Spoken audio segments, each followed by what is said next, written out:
مساء الخير يا حبايبي. النهارده هنعمل صينيه جلاش بالكريم كراميل. هنعمل الكريم كراميل الاول. المقادير ما فيهاش حاجه، هي جلاش حسب ما انتوا عايزين. نص كوبايه زيت، تقريبا من معلقه ونص لمعلقتين سكر، حسب الطعم اللي هيبقى في يدينا في الكريم كراميل.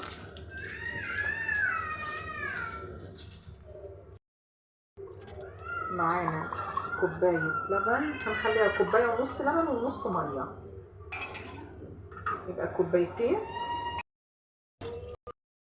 عنده كيس الكريم كراميل،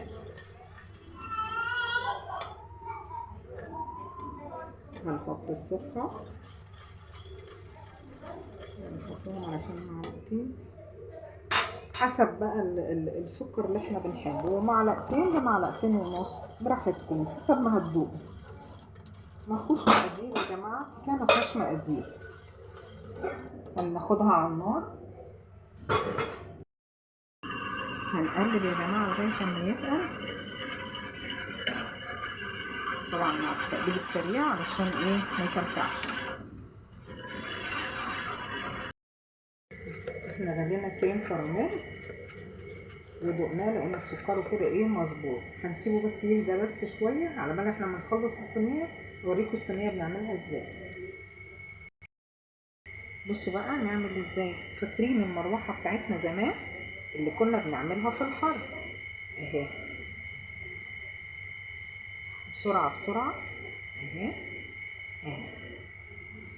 وبعدين هنحطها في الصينيه. انا عامله شويه بس قبل التصوير اهي. تاني خليكم معايا ولا اي حاجه، هنتني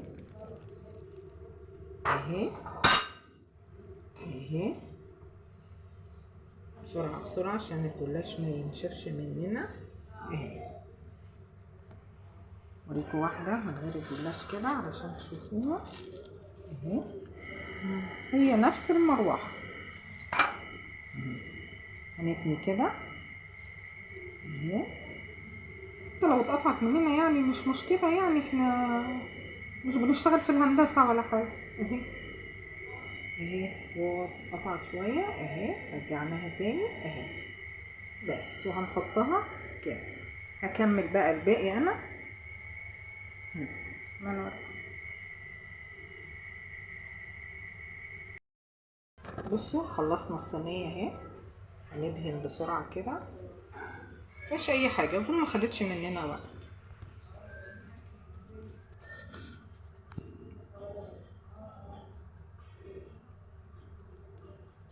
نشبعها بس عشان ايه تحمر كده وتورق مننا اهي.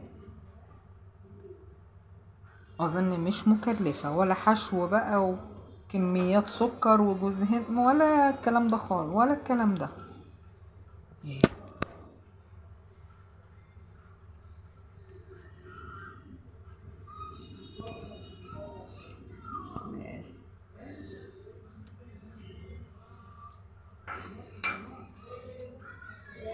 بس على فكره احنا دهنين الصينيه،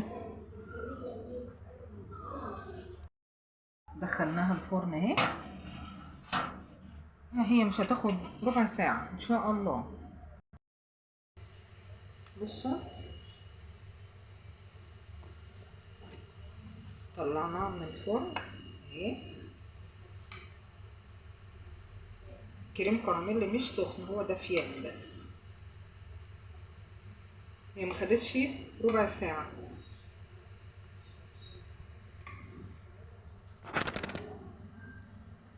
ويا ريت ما نكترش السكر عن 2، لانها ايه هتحلو قوي، هتبقى مش قد كده. يعني هي 2 مظبوط قوي، اللي عايز بقى يزود براحته.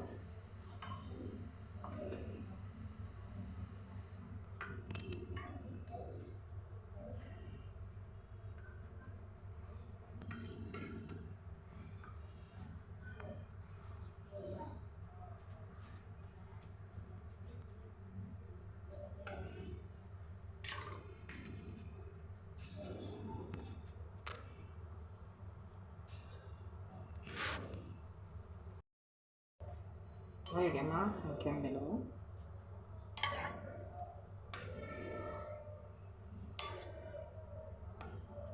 الحلويات بقت مكلفة جدا واسعارها فوق الخيال، مش عارفين في ايه. الحاجات كلها بسيطة ولا ابسط من كده.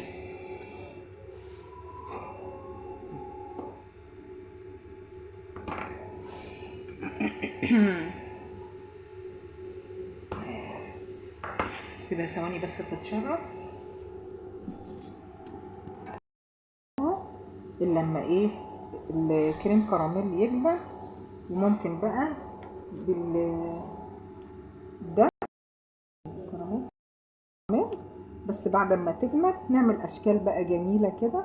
بس انا مستنياها تهدى شويه عشان كله ما يسيحش على بعضه، لانها لسه سخنه. بس هي ايه خلاص شربت، بس احنا محتاجينها بقى تجمد. لو نقدر نحطها بس ربع ساعه في التلاجة عشان تجمد، وبعدين نزينها بالكراميل. ايه رايكم؟ يا ريت تعجبكم يا جماعه، وبالهنا والشفا عليكم. ارجوكم ما تنسونيش في اللايك والشير. باي باي.